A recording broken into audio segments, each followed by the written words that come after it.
get a group of deal makers in a room, this is what's going to happen. But we have an exciting program. We've got some great speakers and some amazing presenting companies. Thank you guys for joining us today. I'm going to be very brief. I want to thank our partners here. I want to thank George Washington University, the Tech Commercialization Office, and the Office of Innovation and Entrepreneurship. I want to thank Tishman Speyer, who's the building owner, landlord here. We'll hear from their regional president very soon. Next, powered by Shulman Rogers. NFP, we have the Deputy Mayor for Planning and Urban Development's office. Welcome, Keith. Golden Triangle, BID. We'll hear from Golden Triangle and Leona soon. TEDCO. AEG, we'll hear from Mark Haas later on. Entrepreneurs Organization. New York Life, Ryan and Wetmore. Startup Grind, we're going to hear from Patrick Bryant, who runs the DC chapter, and they do great events, and we're going to hopefully do more events right here in the Triangle. Truist Financial, Keiretsu Forum, National Association of Business Owners and Entrepreneurs. We have the Dingman Angels out of the University of Maryland, the Baltimore Angels, Kobe, Enterprise Transformation Solutions, Center for Advancing Innovation, Institute for Excellence in Sales. Fred Diamond has a nice table there. Fred just recently wrote 2 books, so he'll sign them for you. FITCI, U.S. International Development Center, Georgetown University Entrepreneurship, the Maryland Tech Council, and Founder Institute. Let's give it up for those people, please. Thank you.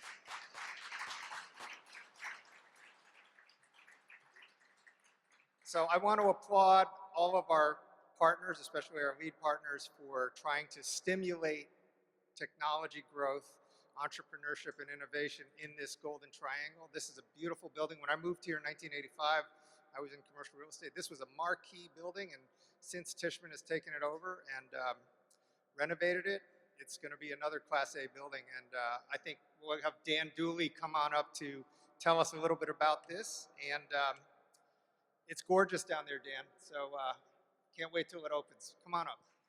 Good morning, everybody. As Tian already said, we're about 24 minutes behind, so I'm going to probably be about 45 seconds if I do my job right. But mostly, I just wanted to welcome you all to International Square.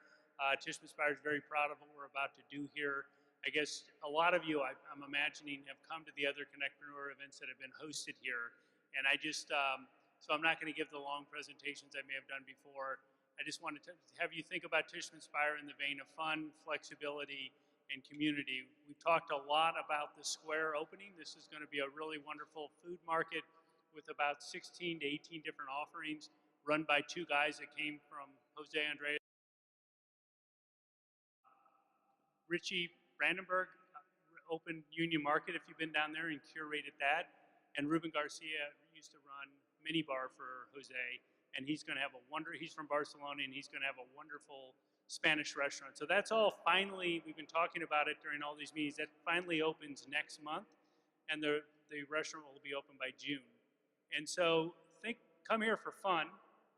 We have a 160-person conference room, and Ruben and Richie can cater a great meeting for you, bring wonderful food from all over the world to a great conference venue, so that can be arranged for you. And then I mentioned flexibility, and I guess just you guys are all startups. We have our own co-working product called Studio. I guess I should be flipping through slides. Maybe I'm doing it wrong, but anyway, Studio is our co-working product, and you can do something as small as a 1-month hot desk, or do a squad, which you can house 10 to 30 people in. This is the square there. Okay, my fault. Always use your arrow with me. And then the last thing I would mention in the flexibility front is Studio is there for, like I said, a co-working thing, but if you graduate from that and want something a little more permanent, we have Studio Private, which is more of a pre-built, larger suites, and then of course we have just the traditional office suites that would be, this floor is 38,000 feet, so you can think of us that you can be at a desk or, take over a floor at one of our buildings. But thank you all. Have a great meeting this morning, and I appreciate you all being here. All right. Well, thank you, Dan, for hosting us today and for creating great spaces like the square. I've had a construction tour of it, guys. It's amazing, so I can't wait till it opens. Good morning, everyone, and welcome. My name is Leona Agaritas, and I am the CEO of the Golden Triangle Business Improvement District, which is where Penn West is located. And Penn West, in case you didn't know, is a collaboration of the bid, the government of the District of Columbia, and George Washington University. What we are trying to do as a group is to create an inclusive innovation hub right here near the White House to grow big ideas and create groundbreaking technology. That is our vision, and we're here today to share that with you. Soon, in a few minutes, you will hear from Jimena Gates, who is the founder of a company called Build Within. And Build Within is located here in the Innovation District in Penn West with us. And you will learn a little bit more, but basically what they do as a company is they provide tech training and apprenticeships to people to help prepare them for meaningful jobs in technology. And so as you listen to her a little bit later, maybe you could use an apprentice in your company. I can tell you the Golden Triangle was the first company to have a tech apprentice. And she is now, yep, and she is now a full-time employee of our staff. So I highly recommend the program. Now, however, I would like to introduce Keith Anderson, who is the interim deputy mayor for the District of Columbia. And Keith's office and the mayor have been very strong supporters of Penn West, providing us, in fact, with a $2 million grant to catalyze this innovation district. So Keith, welcome. Good morning, everyone. Again, Keith Anderson, Interim Deputy Mayor for Planning and Economic Development. And I can't tell you how happy I am to be here with you in person in downtown DC. You know, events like this work to bring the technology and innovation ecosystem together. So startups and established companies, universities, researchers, and investors can create amazing ideas and grow. Last year, Mayor Bowser made a catalytic investment in the Penn West Equity and Innovation District, helping them to attract key anchor entities for development for the District of Columbia. This includes entities such as Build Within, a technology startup and workforce development accelerator program. And we are so proud to support this company as an anchor in Penn West that can support local tech employers in finding and training tech talent in DC and getting more residents into much needed jobs in partnerships with DC agencies like the Workforce Investment Council, the Department of Employment Services, as well as private corporations. Please give yourselves an applause for that. Also, earlier this year, Mayor Bowser released DC's comeback plan, our guiding economic development plan for the next 5 years. We had over 1,000 stakeholders help us shape this plan to truly make it the city's plan. And last week, we announced that DMPED intends to partner with the Downtown DC Business Improvement District and the Golden Triangle bid to and create a downtown action plan that builds on the comeback plan. This will be the first downtown action plan for over 20 years that will lay out detailed ways that the district can create a reimagined downtown for our residents, our visitors, and our workers.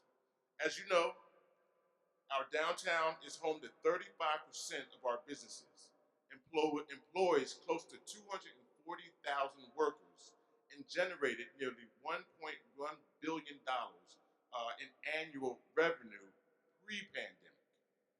Revenues from a thriving downtown helps us fund our city programs, our schools, our infrastructure, and our city services. So we're viewing downtown's reimagination in Mayor Bowser's budget through 3 lenses: filling the space, changing the space, and bringing the people. We're filling the space through programs like our Vitality Fund that allows us to support businesses in targeted industries, including technology, to relocate, expand, or retain their physical location in Washington, D.C.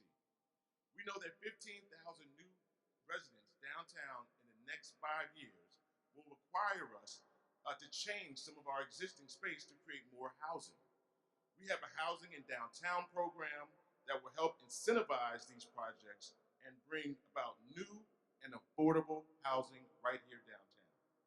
We also know that a vibrant downtown is one that is the epicenter of entertainment, events, and festivals for our residents and our visitors. We continue to invest to bring down the cost of hosting these events, and introduce new attractions, all to bring people downtown at all times of the day. The technology and the innovation companies that are represented here today are a big part of our comeback and our future of our downtown vibrancy. Events like today are just one of many opportunities for entrepreneurs and technology companies in DC and in the Penn West Equity and Innovation District to thrive. We invite you to take part in our upcoming Small Business Week with events lasting from May 1st to May 6th, all over 8 wards of the District of Columbia. I encourage you to visit dslbd.dc.gov for a full, I'll say that one more time, I know it's a lot, dslbd.dc.gov for a full list of scheduled events, and please visit obviouslydc.com to discover our range of resources to help small businesses. Thank you, and best of luck to you all. Thank you, Mr. Deputy Mayor. Now it gives me great pleasure to bring up Patrick Bryant, who is an entrepreneur as well as the head of the DC chapter for Startup Grind, which is an international group that is catalyzing thousands of startups around the world. I was just out in Silicon Valley last week for their annual conference. Amazing stuff you guys are doing, and we are so appreciative that you're a partner of ours. Patrick is doing a lot of events in DC, so hopefully he'll be doing them right here in the Triangle. And he has some amazing companies going through his program. But come on up, Patrick. So I am proud to say that as of Monday, I am not CEO of Code and Trust, the software development firm I founded 5 years ago with 33 employees. We hired a full-time CEO, and I get to move on to the next enterprise. So that's number 8 for me. So I'm sure there are many of you in the audience that can celebrate that with me.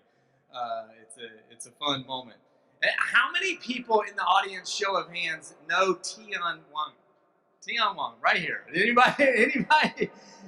Anybody think about the career that Tian has had beyond just our face and a huge leader of the startup community in our entire ecosystem.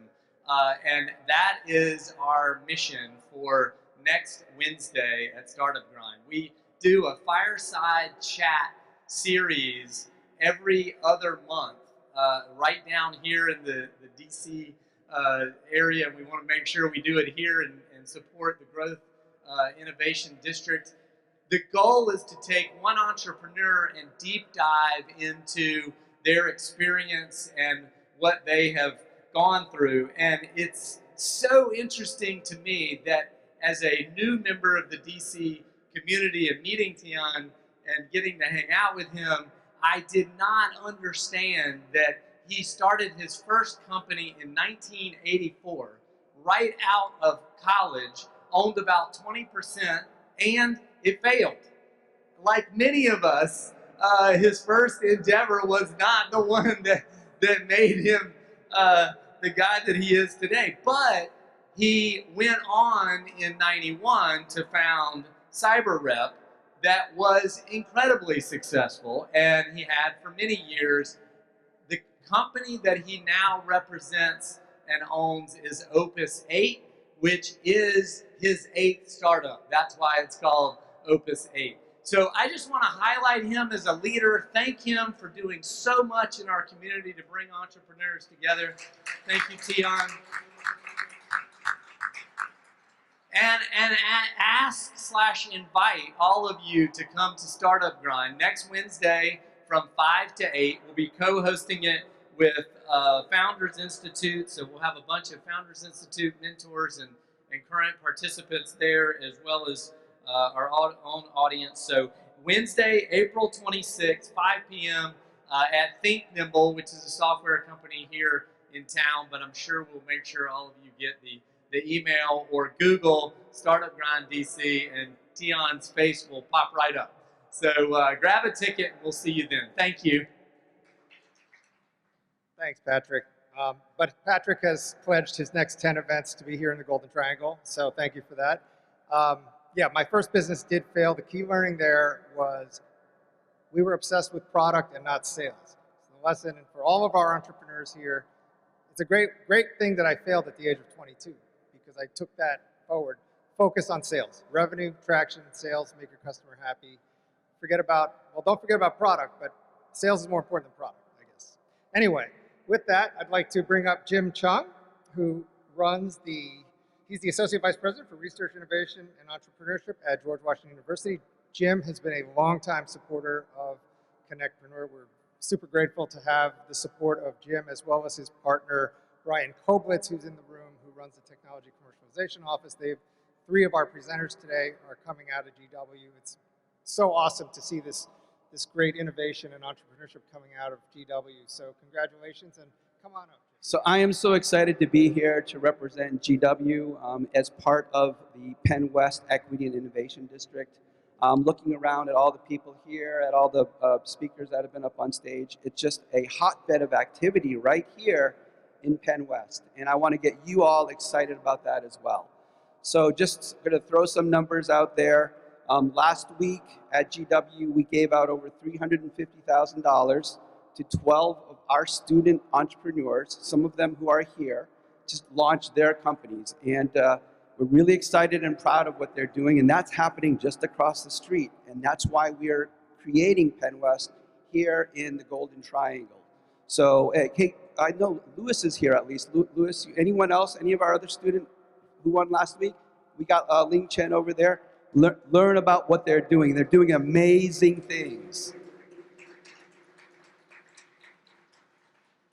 As well, as Tian mentioned, we've got 3 GW startups that are going to be pitching later on today.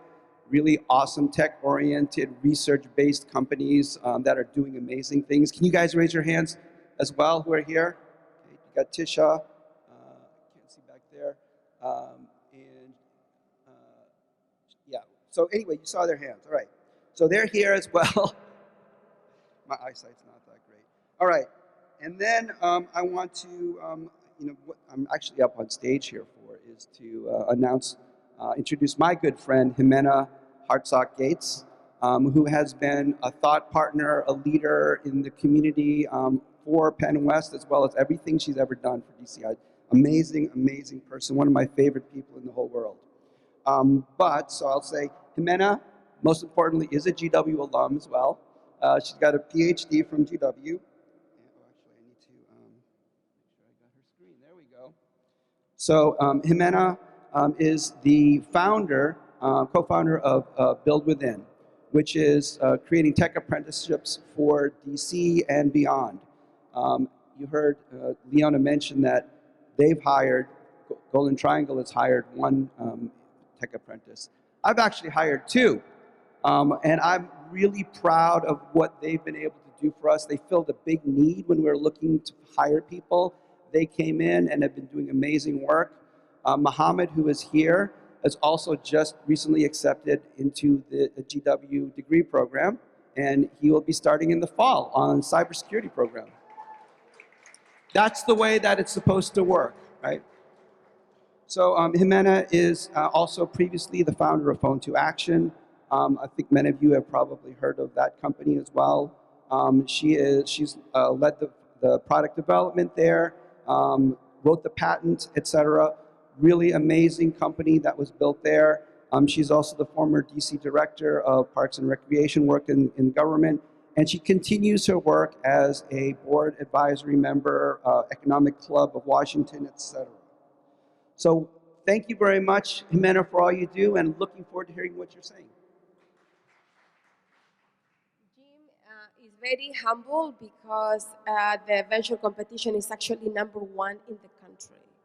And the companies that not only win but participate in this competition, they go and grow, and those become serial entrepreneurs. So GW is doing something very special.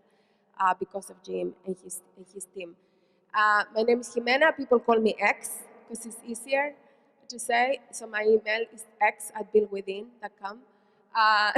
And every email I ever had, it was an X, except for government, because they don't let you. But you can call me X. Raise your hand if you're a startup. Nice. So we're a startup too. And my prior company once in 2012 was also a startup. And it was a startup that had all that sort of journey that you always want, that nobody talks about the difficulties of, but you always want to exit and get acquired and get patents and make money for your investors so they invest in you again, and all of that happened to us. And so I'm here. Use me as a resource if you're a startup founder. We're right here in Tishman. Joseph from Studio, I don't know where he is, but it's a wonderful place to work. We were at WeWork 8 years ago or 9 years ago, and we were so unhappy there that Virginia scouted us, and we moved across the water to Roslyn, and we grew our company there. This time is different. We're staying right here in the Innovation District because there is something very special here. So Jim, Leona, Golden Triangle, DEMPED, government, about a few years ago, they got together and they said, we need to build a corridor of innovation and entrepreneurship. We have a university like MIT.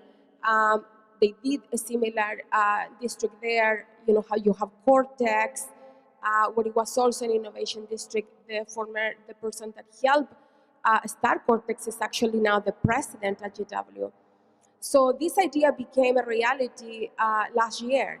And we were part of the sort of like the workforce aspect of Penn West Innovation District. We launched a pilot in November of 2021. That's where it was just me and we were all bootstrapping, no no venture capital, nothing, working from our kitchens. And we moved to Studio, and the Studio was so great that we're like, okay, this is where we're gonna build a company.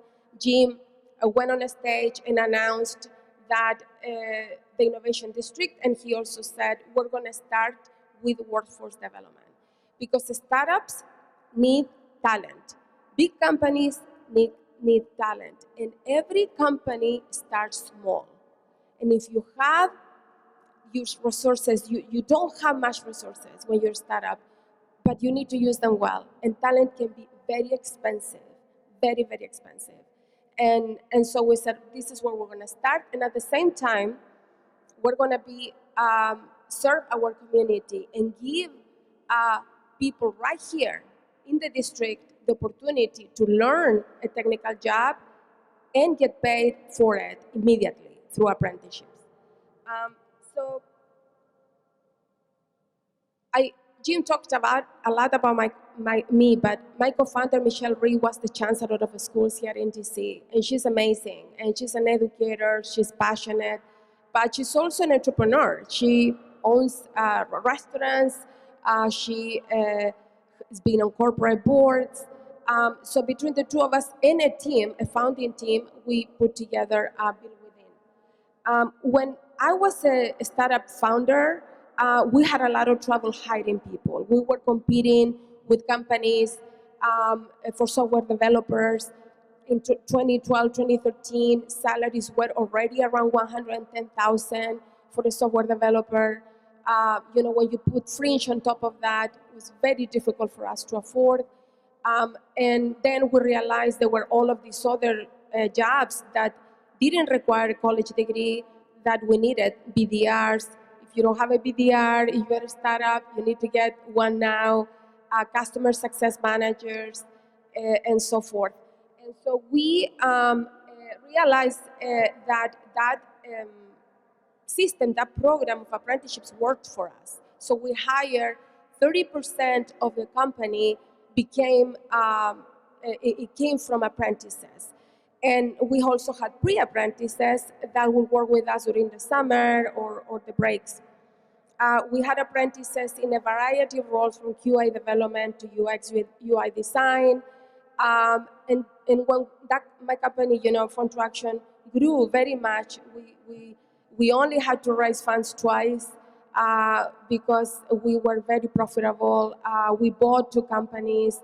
It started as a company of 2 people in a kitchen, and it grew to be a multinational. And that there are 5 companies under one now, has been acquired twice since. You may have not heard of Fund to Action, but you definitely heard of Ariana Grande's Instagrams, campaigns during the elections, or Pearl Jam, or Beyonce, or Jay-Z, or Madonna, the Grammys, the Oscars, Airbnb, Uber, Lyft, every single brand that you can imagine, and every nonprofit from the Women's March, they all use Fund to Action. And this was a startup, just like you. And so during that time, we recognized a problem. We created the apprenticeship. When the company got acquired, we said, let's solve this problem for other companies. Let's help startups. Let's help companies to do the same that we did. Because apprenticeships are always, we always think about them in trade, in construction. But they're so effective, and even more so for technology, because in technology you build apps and you connect people through apps. So then we realized that this problem is really, really big. That there are 2 jobs per person today in the US, and yet you have so many people that want to change their careers, that reach an age where they're displaced because they're too old in some cases, and other cases they're too young, they have disabilities, or just people that want to do something different, or people that went and got a college degree and now they want to do something else. I mean, I was a teacher once. You don't want to teach for 40 years, and you don't want your kids actually with a teacher that's been teaching 40 years, because you get really tired. There's so many career changers, and they apply these transferable skills to any role, and there's so many roles in tech that are learnable. So we said, okay, let's just focus on technology jobs. And we, Build Within, we are part of the Innovation District, the Penn West, and as a partner in workforce, we bring all of our funds and all of our technology and know-how to you, to startups, free of cost.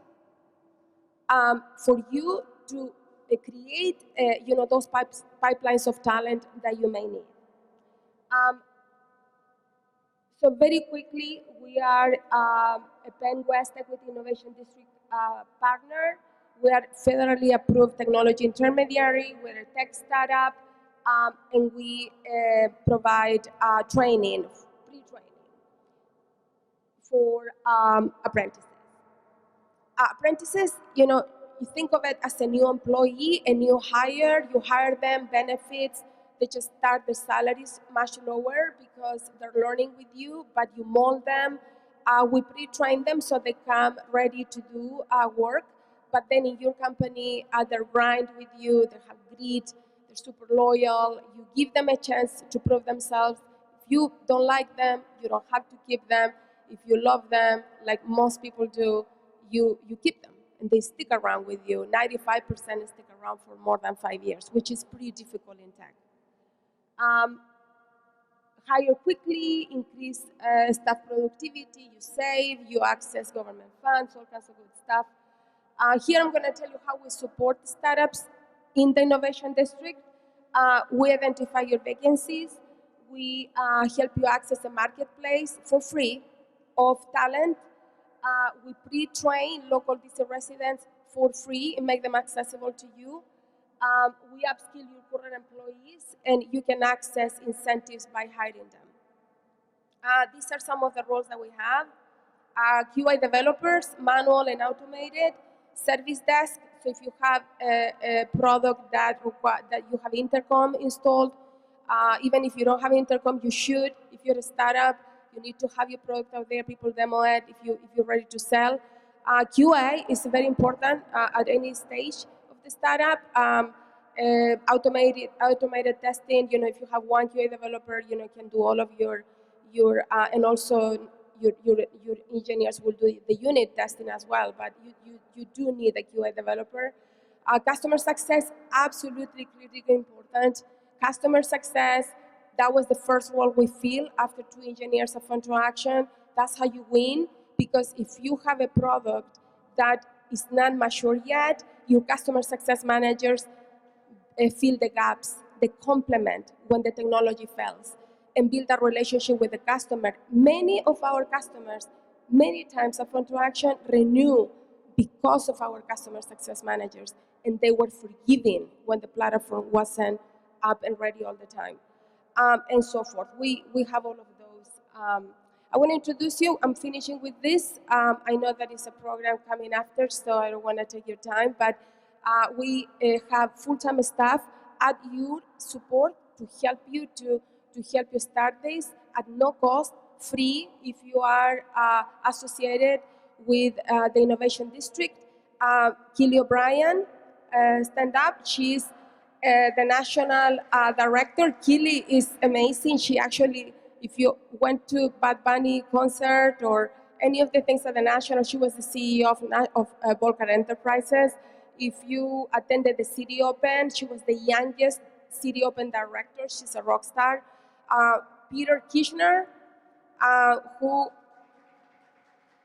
before he's a Washington, D.C. director. Before this, he was helping us get the World Cup. We still have a fest, I think, coming up in 2026. If you like soccer, talk to Pete.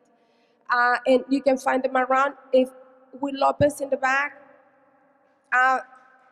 China King is an apprentice. Yumi, Choi are 2 apprentices with us, working with us. Mohammed, stand up, is UW apprentice. Drew in the back is a product development apprentice. And we have our entire team here. So we're available to talk to you. We're here to serve you. Thank you. Wow, that was amazing, X. Congratulations on everything you're doing. And Patrick, I think we have another fireside chat guest here, so let's do that. All right, without further ado, we have a rocket pitch with 6 awesome companies. To introduce our first 3 companies, I want to bring up Mark Haas, who's the CEO and co-founder of AEG. Mark will tell us a little bit about AEG, and he'll introduce our first 3. Thank you, Mark. Good morning, everybody. AEG is an ecosystem, and I get to use that word advisedly because I'm a recovering biologist. It's an ecosystem of elite advisors and business owners and CEOs of 20 million plus companies. Our goal is to really create a much more vigor and excitement and productivity in the mid-market space. We've got communities in DC, Baltimore, and we just opened up Tampa. And the idea is we're also connected with economic development, chambers of commerce, boards of trades, technology councils as well. So we really are trying to connect the entire environment. Make this quick. You manage what you measure. And so if you think about the ability of companies to engage their workforce, how many of you love working with everybody that you work? Not always. Some of you do. I do too. But a lot of people are disengaged. That means lower productivity, a lot of turnover, etc.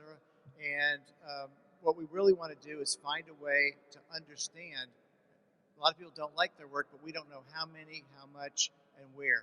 So our first presenter is Barometer XP, and they've developed a method to gamify understanding how to engage employees. I'd like to bring up Alex Suckman, CEO of Barometer XP. I'm Alex Suckman, co-founder and CEO of Barometer XP, the company that's transforming workplace culture for the 21st century. Let's face it, most people are not in love with their work right now. 80% of employees are not fully engaged, and even more say that work negatively affects their mental health. This culture crisis spans across industries all over the world. Companies that are looking to improve performance and productivity are spending billions of dollars a year on 3 different areas. Traditional training programs, which are often dry and ineffective. Social events to improve team bonding that often come off as forced fun. and employee wellness programs that focus on individual but not collective well-being. Barometer XP has created a proven system that combines all three. Using games and simulations, we create fun, low-stress opportunities for teams to learn and practice new skills together in real time, reflect on those experiences, while also building stronger relationships, trust, and psychological safety.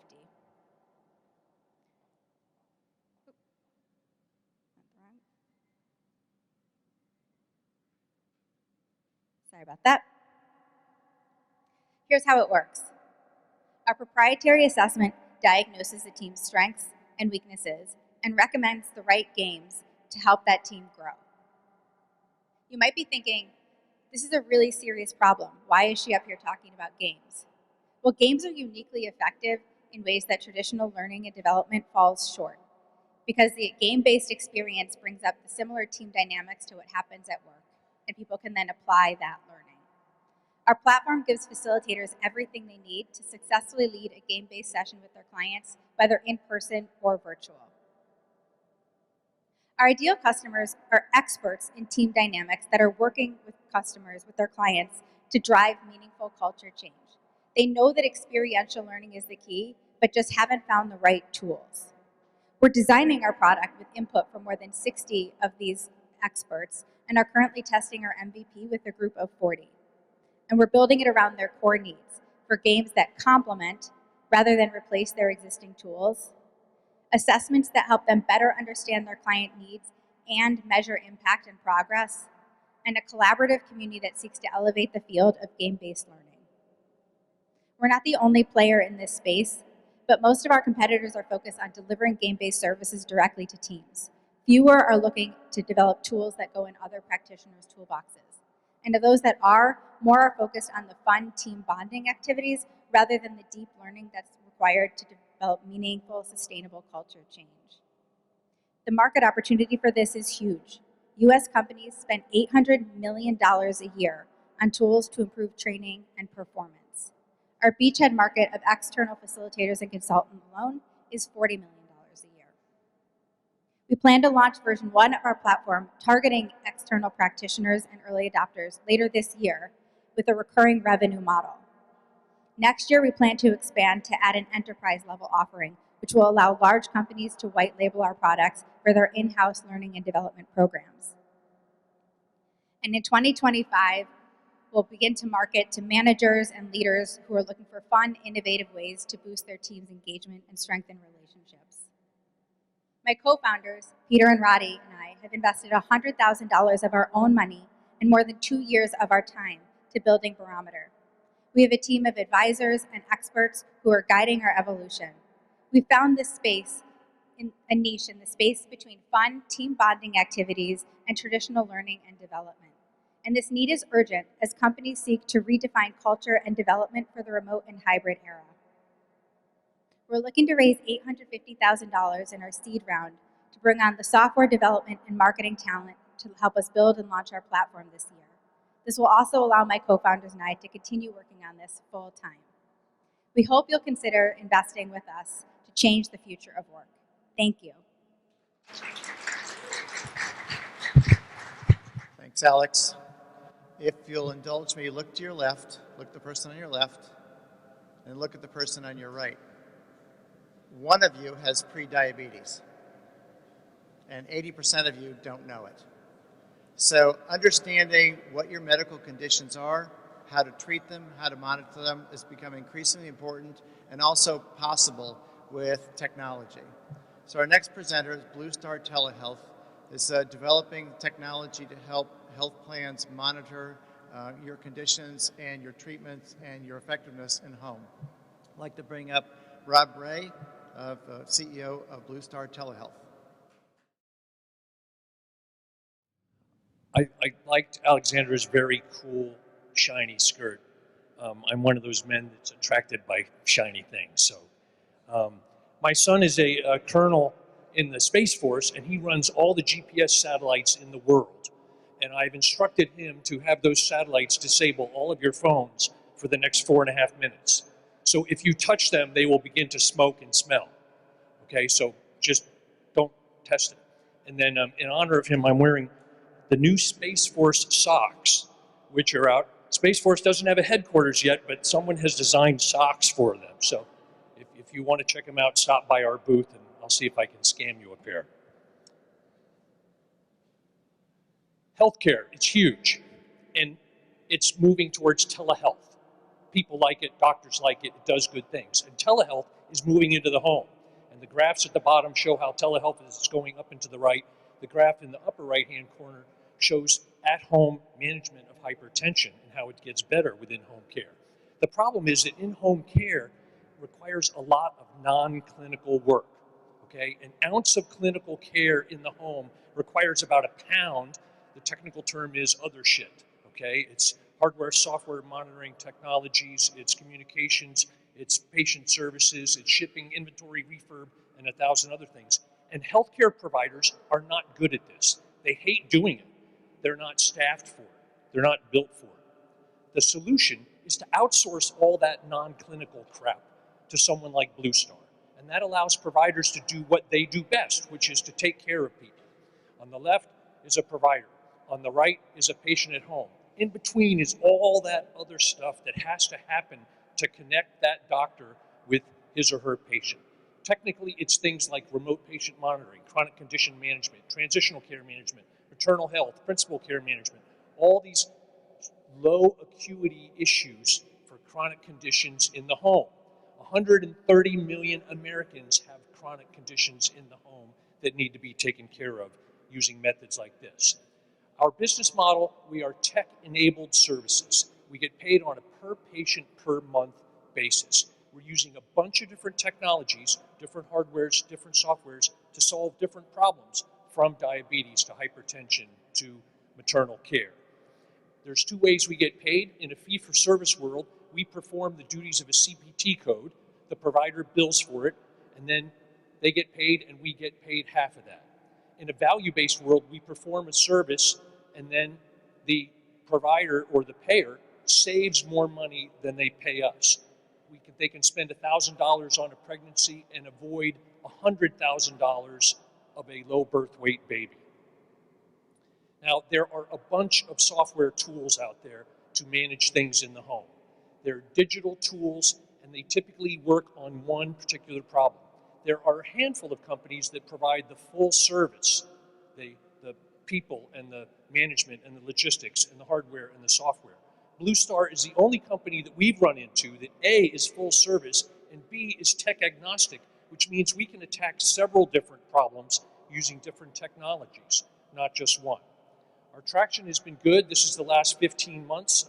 Our monthly recurring revenue was up threefold over the last year. We expect it to double again this year.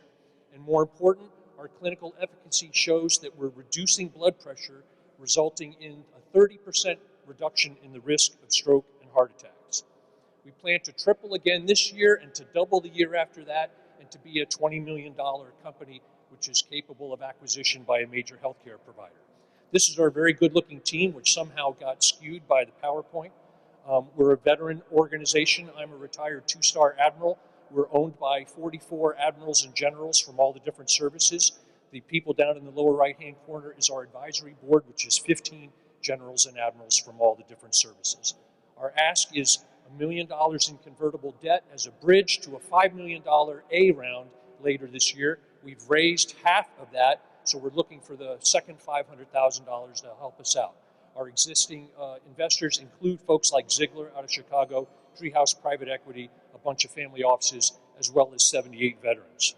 So appreciate your time, and please stop by the booth, particularly if you want to see the cool new Space Force socks.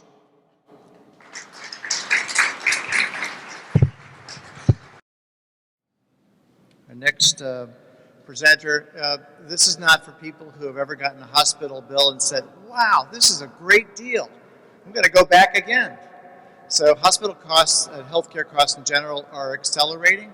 And the challenge here is, how do we run hospitals and healthcare facilities without wasting time, efficiency, equipment inventories, and so forth. So our next company is Opal HTM. Connor Roberts is going to tell you how his company is going to save a lot of money by more efficiently using equipment in hospitals. Hey everyone, I'm Connor, founder of Opal HTM, and we improve hospital efficiency by optimizing healthcare technology management. So I want you to think about the last time you were in a hospital and consider the sheer amount of technology that was around you. Probably looks something like this. Nowadays we have devices to diagnose, treat, monitor, comfort, and so much more. It's really incredible, but it's also very expensive. And hospitals right now are struggling with a problem, a very classic problem of having too much of a good thing. So right now, bloated equipment inventories and inefficient maintenance are draining hospital budgets. Every year, hospitals in the U.S. spend $93 billion on medical equipment, but those devices sit idle 58% of the time. And on top of that, these devices are maintained rigorously as if they were used around the clock. These inefficiencies are unsustainable, and equipment managers are actively working right now to address it, but they face one core obstacle: utilization. Right now, there's no way to tell which devices are being used and how often. That's where Opal HTM comes in. So we've developed a system of intelligent sensor modules that provide hospitals with insight into the usage of their devices. Our sensor modules interface directly with medical devices at their power source, and we look at, in real time, the equipment power consumption and use machine learning techniques to extract accurate usage data from that. Think about it like the odometer that tracks mileage in your car. We then extract insights from this data and pinpoint opportunities for efficiencies. So this device here, it's not being used. You can go ahead and sell it off. Or at the very least, don't buy another one next year. This other device is being used less than we expected, so you can delay maintenance by 4 months and save some resources that way. When we aggregate all of these insights across the thousands of devices within a hospital, we're able to generate deep savings through streamlined inventories and predictive maintenance. With Opal HTM, our customers can reduce their equipment inventories by 25% and cut maintenance workloads nearly in half, all while improving patient safety and care. For the average hospital, this translates to about $5 million in annual savings. And to put that in context, for GW hospitals down the street from here, that scales up to about $9 million. For MedStar, a large health system in the area, we're looking at about $82 million per year in savings. Think about all the good they could do with those funds returned back to their budget. All in all, this technology is poised to make a $23 billion impact nationwide. What sets us apart from our competition is our unrivaled accuracy and our universal compatibility. Not only that, but our technology is uniquely scalable. No battery changes or added infrastructure are required, and that's been a major barrier to preceding solutions. We operate on a hardware-enabled service model. Our core customer base are equipment managers at health systems and medium to large-size hospitals. So we provide them with our sensor modules and then charge a subscription service for the data analytics. As I mentioned, our total economic impact, about $23 billion. But if you look at our target customers, our target price, our serviceable market is about $3.1 billion, and that's growing at 30% every year. Our initial target market is large academic hospitals, which represents about a fifth of that size. I think we might be missing a slide. Okay, I'll tell you really quick. Oh, okay, there we go. So we have a strong team with a record of success to push this to market. We have electrical engineering and operations research represented, as well as decades of healthcare technology management experience. We've already accomplished so much. We have 2 patents granted already, with more on the way. We have key seed investments, including from our friends at TEDCO. We've conducted thorough market validation through the NSF I-Core program. And we're currently collaborating with over 30 hospitals on data analytics.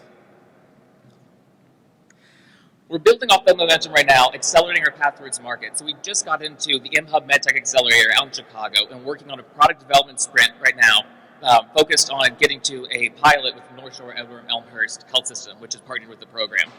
We're also fueling rapid growth through grant funding. And we're on the verge of locking down about $900,000 of R&D funding for the year.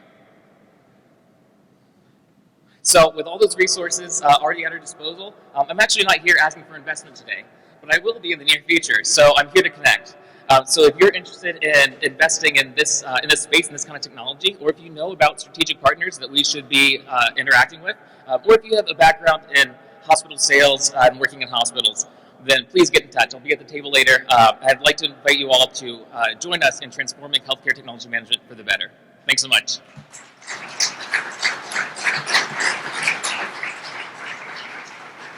That was awesome. Great job, Connor.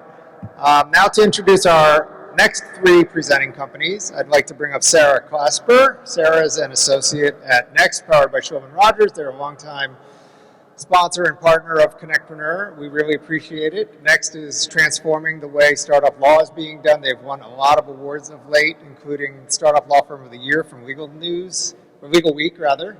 And we just come on up. We want to thank Next. If you a lot of startups here, fixed price packages.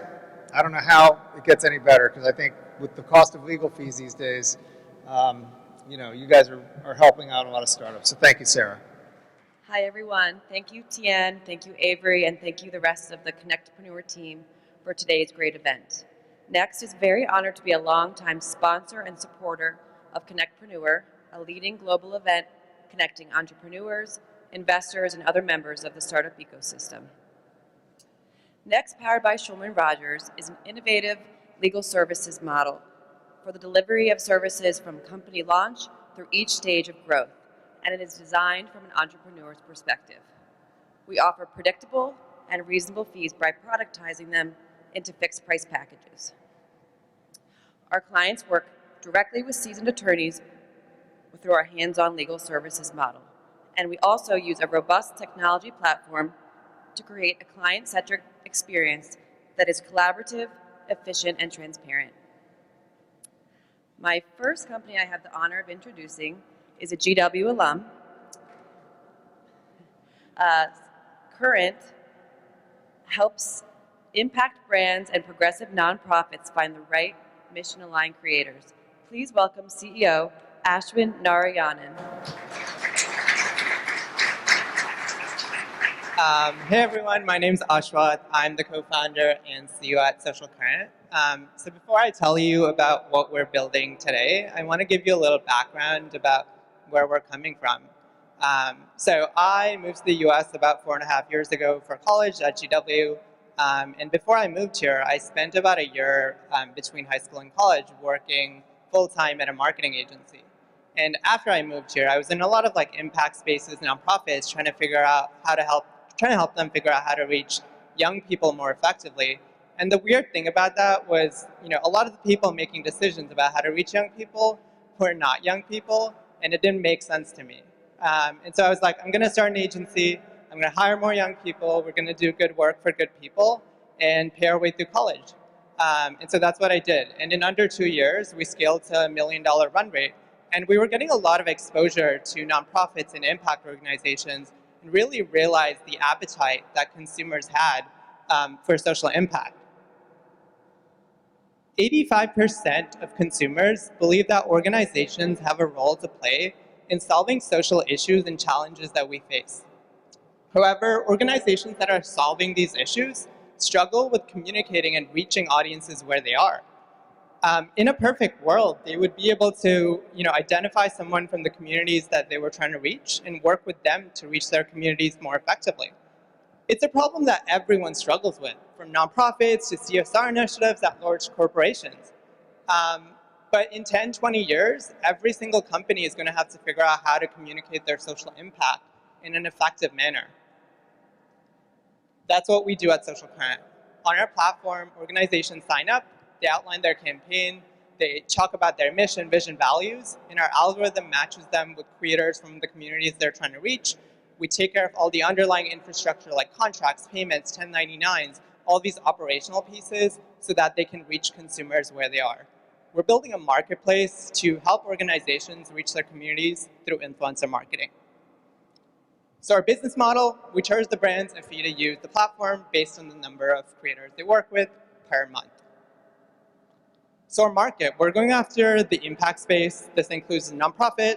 There are over 100,000 nonprofits with over $1 million in operating revenue. B Corps and impact orgs like Patagonia and Ben & Jerry's, and CSR initiatives. We're starting in the political advocacy space. In the 2022 election cycle, $9 billion was spent on digital advertising to reach people. This will only increase in 2024, and we're aiming at shifting a percentage of that spend towards influencers.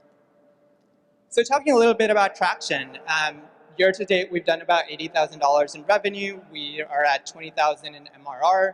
We started January with 12,000 and have been growing 25% month over month since then.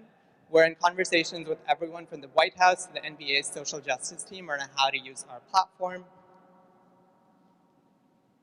Here's a quick look at our financials. Happy to talk through it at our booth.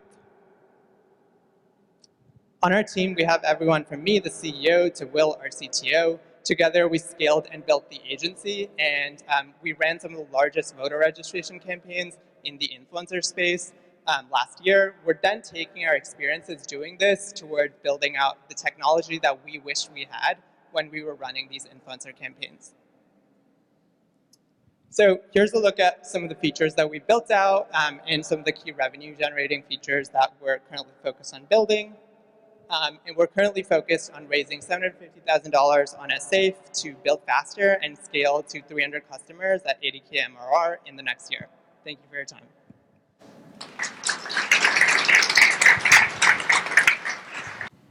Thank you, Ashwa. The next company I have the pleasure of introducing is True Bearing Diagnostics. True Bearing Diagnostics is the world's first highly accurate blood test that is designed for infection detection and triage-based early detection of future pandemics. And if anyone wants to get up and stand up and down, Tisha thought we might want to wake up a little bit before she comes to speak. So thank you so much. Actually, I was thinking about it a little differently. When I count to 3, please everyone stand up. 1, 2, 3. Please stand. Okay. 1, 2, 3. Please sit. Now I'm going to start, so time hasn't started yet. Hello, my name is Tisha Jepson. Good morning. Welcome, and thank you to Tishman. Thank you to Tien. Thank you for making this all possible for us. I am here to talk to you about infection diagnostics to be specific. Doctors currently don't have available to them in their toolbox an ability to determine if an infection is present or not at greater than 50% accuracy rate.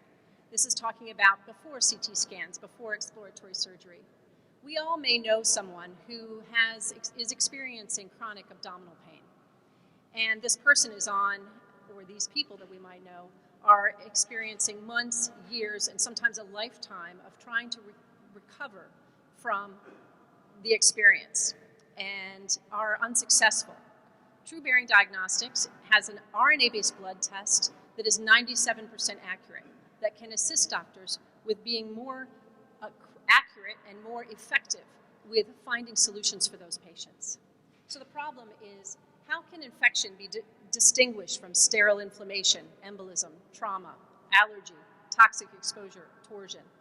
The True Bearing solution, TrueNav, allows for leukocyte reaction to infection, increasing certain RNAs and specific patterns to be seen. We're measuring these RNA levels, which allows for pathogen detection by the host response. So we're not tracking or tracing the disease, we're looking at the human. This allows us to be agnostic. So we're looking at bacterial, viral, and biofilm infections. True Bearing takes a different tack. Essentially, DNA is stable throughout one's life. RNA is an ever-evolving, ever-changing picture and is allowing us to see what's happening today. It's like a circuit breaker box, what's on and what's off at any given time. With TrueNav, True Bearing is detecting and measuring neutrophil activation. This is essentially the human immune response. It's a type of white blood cell. So it's not the number of neutrophil cells that we're looking at, it's the activation. True Bearing Diagnostic, the TrueNav diagnostic, is looking at 6 RNA biomarkers. We are delivering the answer through droplet digital PCR, that's ddPCR, on the BioRad system, which is 510K FDA cleared. We are published, we're patented, and we're seeking funding for FDA clearance trial and commercialization. Okay, it's not going. The annual market size for infection is about $10 billion. Abdominal pain accounts for 16 million cases a year alone. TrueNav and True Bearing have completed 3 studies in which were published, and the first being for appendicitis, the second abdominal infection, and the third for COVID. We're currently also underway with forgot the word for it. There we go, sepsis, sorry. So, our pipeline of applications: chronic abdominal pain, appendicitis, novel pathogens, sepsis, chronic sinus pain, implant biofilms, iatrogenic infection, pneumonia, wound infection, and antibiotic effectiveness. Antibiotic effectiveness is important because not only are we able to determine and to measure the binary decision, is there an infection present or not, but also its magnitude, so we can track the progress of the solution that is undertaken in any course of action. Currently, we are raising $40 million to complete our FDA clearance and commercialization launch. We already have $12 million into the story. That has allowed us to complete clinical studies, 500 patients, actually in excess of that. Proprietary biomarkers are identified, licensing agreements in place, patents achieved, multiple data sets, publications. The $40 million we will spend with recruiting key opinion leaders, completing 3 hospital group FDA clearance, establishing a CLIA lab, commercializing in the CLIA LDT setting, that's before FDA clearance, and then commercializing post-FDA clearance, and with a launch phase 1 sales and marketing program. I've been told I can go an extra half a minute. Please, if you're interested in being involved in TrueBearing in this huge global opportunity, ask about our convertible note opportunity so that you might participate. Our key management team includes myself and Tim McCaffrey. He started genomics at Cornell, moved on to GW to start the genomics division here, and diagnostics is his life's work. We also have a scientific advisory board of Chad Hoyt at UVA, Dr. Chwala at GW, and Chief Medical Officer of Silver Creek Pharmaceuticals, and John Burzak, formerly Global Head of R&D at GE Healthcare. Thank you so much for your time. I look forward to answering any questions.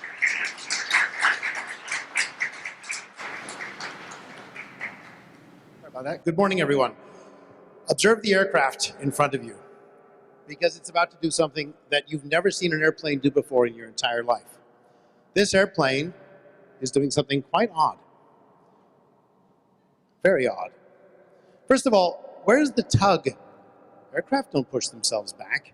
They need to have that big, heavy thing pushing it back. Also, you gotta have the guys. The little Lego men run around the airplane, wave their arms in the air. Those guys, they aren't here. Why not? The other problem, of course, is that the engines have sleepy eyes on them. We did that for marketing. But it demonstrates that the engines are not pushing the aircraft back. That should be pretty clear as well. That's pretty good, right? Put all those things together. How's it working? Well, right now, the clicker isn't. But it is a mind-blowing idea. How do we do it? Sometimes I tell people it's squirrels with methamphetamines running inside the wheel. But actually, it's just some superb engineering, 136 patents to date and counting. Inside that nose wheel, we have an electric motor less than 3 inches wide that drives a 185,000-pound aircraft. We have a system altogether. So, in sum, next time you fly on an airplane, time it from when the door closes to where the aircraft starts to go out to the runway. I guarantee you it's 5 minutes or 20 minutes or more. With wheel tug, it will be 1 minute every single flight. Well, that's pretty good. How much time are we actually saving? 5 to 10 minutes every single turnaround, every single flight, worth well over $100 every single minute. And you get to cut your flight schedule padding as well. In 1973, the flight from LaGuardia to Houston took 3 hours. Now it's 4 hours 10. Why? Ground delays. But there's more. There's always more. Here's a key. When you go on a subway car, it takes tens of seconds to get on a car. How come it takes tens of minutes to get on an aircraft? That's because you have one door. Imagine if you were putting all those passengers in the subway on an airplane using one door. It'd take forever. It'd take just as long as it does today. That doesn't work. That doesn't work today. You go to get on an airplane, you're going to spend all your time waiting in the terminal. But what if you were to do it differently? What if you were to take one jet bridge and make it 2? It's kind of mind-blowing. I mean, here it goes. This is actually history. 1950s, 1960s, look at that. Aren't they beautiful? Airplanes parked sideways with 2 jet bridges, one in the front, one in the back. Say 15 to 20 minutes extra every single flight. This is the only reason we fly, people. We fly because it saves time. We don't fly because we love the food or the seats or the TSA. We fly because it saves time. That's what it's about. Moving on. You can do it. Yes, you can. No, it doesn't want to do it. Okay, so we actually do this, we demonstrate this. The video doesn't want to run right now, but it's about saving an extra 15 minutes every flight, and it's pretty basic stuff. Replace the blackboard with a whiteboard. Save all that time. And from an environmental perspective, you get to burn less fuel, get lower emissions, lower your costs, less time on the ground is all good. What's our market? Why does it matter? It matters because time is money. Time is money. That is the only reason this $1 trillion a year industry exists. And the most profitable airlines in the world by operating margin are consistently the ones that spend the least amount of time on the ground. Every single market, all the time. We save 7 to 20 minutes per flight. It says 5. Our position is fantastic. We have no competitors whatsoever. Safran and Honeywell spent $500 million and failed and walked away. We already have 25 airlines signed up, 2,666 aircraft deliveries reserved. Over 15% of the existing market has wheel tug reserved, and the airlines publicly say, we want this product. We want this product because it saves time, it makes everything better. The overall market is massive. It's well into the billions of dollars, and that's it. Thank you.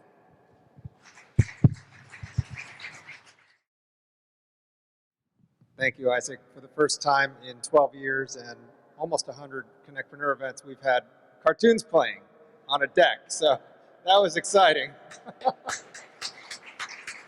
All right, we have the place until noon. Please go talk to your favorite presenters. Our next CONNECTpreneur in person is June 8th, and that'll be in Tyson's Corner at night. And we have a virtual rocket pitch on April 27th. And yes, I do hope to see you guys with Patrick on the 26th, so please sign up for that. Thank you guys for joining. Thank you to our sponsors. And like I said, we're here to network, so we'll be open till noon. Thanks for coming.